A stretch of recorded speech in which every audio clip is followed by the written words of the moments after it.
Napakalakas nga ng ulan dito kahapon. Parang nga namang buhawi, parang bagyo. Tunay ka nga namang napakalakas ng ulang are. Ako nga'y takot at parang sasalimpara ng yero.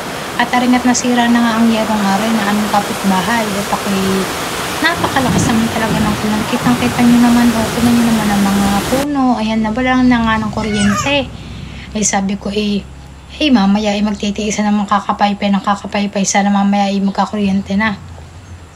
Kung makakakuryente na nga madaling araw na. Kaya ito nga nandini si Heben. Ayan, napakadilim nga din Ayan, kahit pa paano na may tumila ng ulan sa awa ng Diyos. Diyos ko naman. Dahil yung iba ay gustong-gusto ng umulan. Pag naman ay na tumigil, ay tunay ka nga namang sabi, sana'y tumigil na.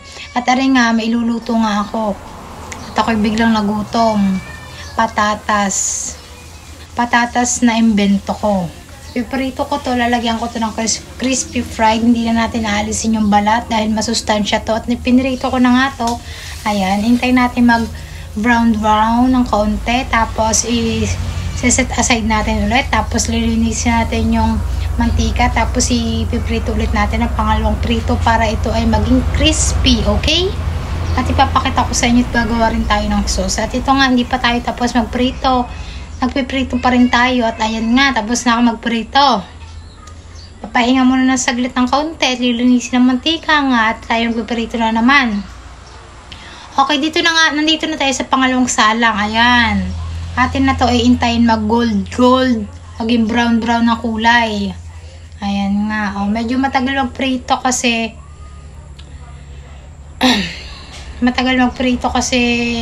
kailangan nasa mahina lang tayo na apoy para hindi masyado ito masunog. At hindi pa nga rin tayo tapos magprito. Naulala naman, Diyos ko.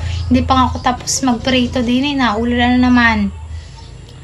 Wala pa nga ilaw din yan. Ang hirap magprito, walang ilaw, madilim. Kung hindi pa gagamitin ng isang cellphone at para mag-flashlight, tunay ka nga namang hindi tayo makakapag-prito. At ito na nga, tapos na tayo. Ayan na nga ang ating final na prito. Ngayon naman, by the way, tayo naman ay gagawa tayo ng sauce. Ipapakita ko sa inyo kung paano gumawa ng sauce. Nasa sa inyo yan kung much better masarap, much better kaunti lang ang lasa, much better kung malabnaw ang gusto mo. Yan. At yan nga ay crispy fried din yan. Nilagyan ko lang ng tubig. Maraming tawag dito. So, ayan na nga, luto na. Kita nyo naman, napakasarap. Pwedeng i-merienda. Pang merienda nga to, ate. Ano ba naman sinasabi mo? Hindi pa merienda? Pang merienda nga ito. At ito na nga, luto na. At ay lalantak na nga. At arin na nga, pinakita ko na sa aking anak. Tuwang-tuwa. Akala mo naman may makakakain ito lahat hindi naman pwede pa ito sa kanya. Pwede naman, pero tikim-tikim. Hayaan mo anak, palagi kita paglulutuan ni mama. Pag malaki-laki na. At ayan na nga atin na nga lalantakan. May pagandre. Alam mo ba, sauce pa lang ay talagang pang-ulam na. Tari nga, papakita ko sa inyo talaga namang sauce pa lang ay pinang-ulam ko na. Napakasarap ng sauce ng aking pagkakagawa. At ayan na nga, tag-ulan. Pero ang suot ko, mukhang pang tag-init. Ayan na nga, ang sarap. Ayan na, nag-rice, may potato, at aking pinang-ulam.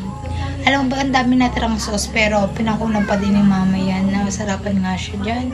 Ang dami nga niyang nakain. At ito nga ang batang hari, gustong-gusto na kumain na higit. Thank you for watching!